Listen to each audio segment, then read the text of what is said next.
Facebook গ্রুপে একটা update দেখলাম, যেখানে কিছুজন পোস্ট করছে যে সুপ্রিম কোর্ট নাকি পরিষ্কার বলেছে ওই যে 1806 জন নাকি শুধু টেন্টেড আর সব আনটেন্টেড।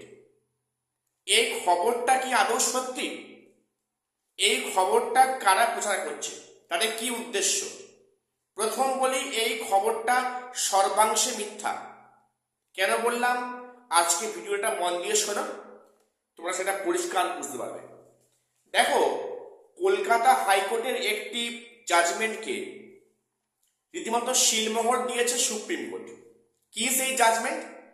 যে 1806 জন, অর্থাৎ 1806 জনের যে টেন্টেড লিস্ট করেছিল মানে হাইকোর্ট থেকে, যেটা প্রকাশ করেছিল কমিশন, করতে বাধ্য হয়েছিল, সেই 1806 জনের যে লিস্ট প্রকাশ করেছিল কমিশন হাইকোর্টের আদেশ মতো, সেটাকেই শিলমোহর দিয়েছে সুপ্রিম কোর্ট। সুপ্রিম কোর্ট কোথায় বলেছে যে এই 1806 জনের বাইরে কোনো টেন্টেড নেই? কেন বলেছে?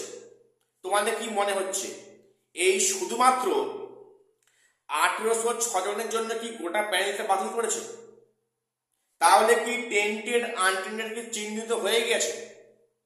সেটা যদি কোর্ট চিহ্নিত করে, তাহলে সুপ্রিম কোর্ট কেন পুরো প্যানেলটা ক্যান্সেল করলো? একটা স্বাভাবিক প্রশ্ন আসে।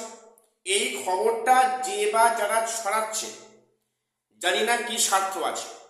স্বার্থ তো অবশ্যই আছে। তো সেখানে নাকি মাত্র 1806 জন টেন্টেড আর সব আনটেন্টেড। এ কথা কোথাও সুপ্রিম কোর্ট উল্লেখ করেনি যে শুধুমাত্র এই লিস্ট যারা আছে তারা টেন্টেড আর সব আনটেন্টেড নয়। আমি তোমাদের বলছি, ক্যামেরার সামনে বলছি, অসংখ্য হাজার হাজার টেন্টেড ঢুকে আছে। নবম দশম তো আছেই, ইভেন একাদশ দ্বাদশের লিস্টেও আছে। এই টেন্টেড গুলো কে কি ঢাকা দেওয়ার জন্য এই খবরটা প্রচার হচ্ছে? তো এই কথার মানে তো এটা নয় যে সুপ্রিম কোর্ট বলেছে এই 1806 জনের বাইরে সবকটা আনটেন্টেড, তাহলে প্যানেলটা কেন বাতিল করা হলো?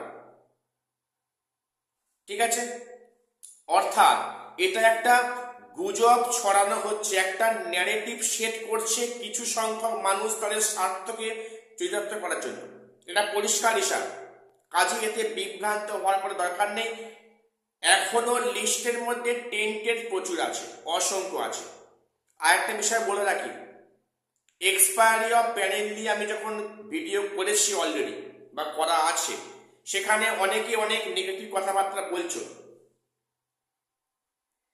যে সেখানে এই এক্সপায়ারি অফ প্যানেল কি করে ইললিগ্যাল হয়, কি করে টেন্টেড হয়। আরে মশাই, ইললিগ্যাল তো অবশ্যই, তার সাথে টেন্টেডও বটে। তুমি যখন এক্সপায়ারি অফ প্যানেল থেকে চাকরি পাচ্ছ, সেখানে তোমার চাকরি করার অধিকার কি আছে? তোমার সে প্যানেল তো এক্সপায়ার হয়ে গেছে, অর্থাৎ তার মধ্যে অবশ্যই কিছু টেন্টেড ঢুকে আছে। হ্যাঁ, আর অবশ্যই কিছু আনটেন্টেড ঢুকে আছে, যারা কিনা এই বলির পাঠা হয়েছে।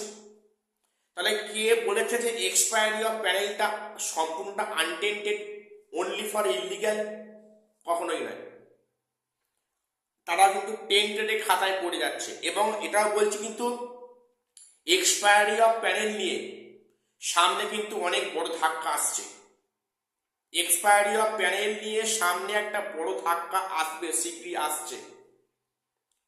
ঠিক আছে, ওই 11-12-এ কাউন্সেলিং হয়ে যাচ্ছে, স্কুলে জয়েন করে যাচ্ছে, তার মানে সব চব্য শেষ? মোটেই নয়।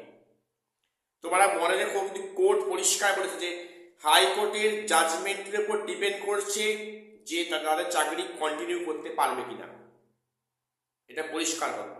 আরেকটা বিষয় তোমাদের দিয়ে রাখি, পিএইচডি ক্যাটাগরি হোল্ডার একজন ব্যক্তি পিএইচডি করেছেন, উনি টেন্টেড লিস্টে নাম আছে, উনি সরাসরি ডাইরেক্ট গেছেন সুপ্রিম কোর্টে। তার বক্তব্য যে টেন্টেড হওয়ার জন্যে তার ফার্দার যে স্টাডি বা পড়াশোনা উনি যে পিএইচডি করেছেন বা করছেন, তার সেখানে মানে তার সামাজিক বদলাম হচ্ছে। এই পিএইচডি করার ক্ষেত্রে তার সমস্যা তৈরি হচ্ছে। তো এর যুক্তিতে কিন্তু যেটা কোর্ট পরিষ্কার বলে যে তুমি পিএইচডি কি অন্য কিছু সেটা দেখার বিষয় না। টেন্টেড মানে তুমি টেন্টেড, তোমার বড় ডিগ্রি আছে, তুমি টেন্টেড হয়ে তোমার 60 খুন মাপ, আর কে শুধু এমএ বিএড তার টেন্টেড আছে বলে তার 60 খুন মাপ নয়, এমনটা হবে না।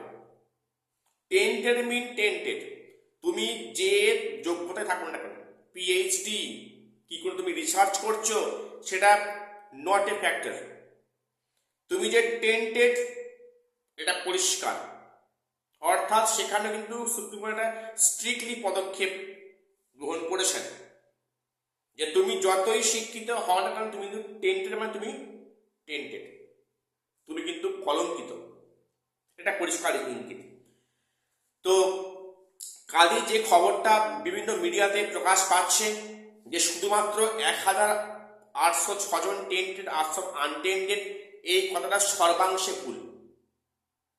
আমি আজকে এই তথ্য তোমাদের এই ভিডিওতে এলাম। প্রত্যেকের চ্যানেলটা সাবস্ক্রাইব করে দিও এমন পিএসসি এবং এসএসসি গুরুত্বপূর্ণ আপডেট সবার আগে পাওয়ার জন্য। আর শেষ করছি, দেখা হচ্ছে পরে কোনো ভিডিওতে।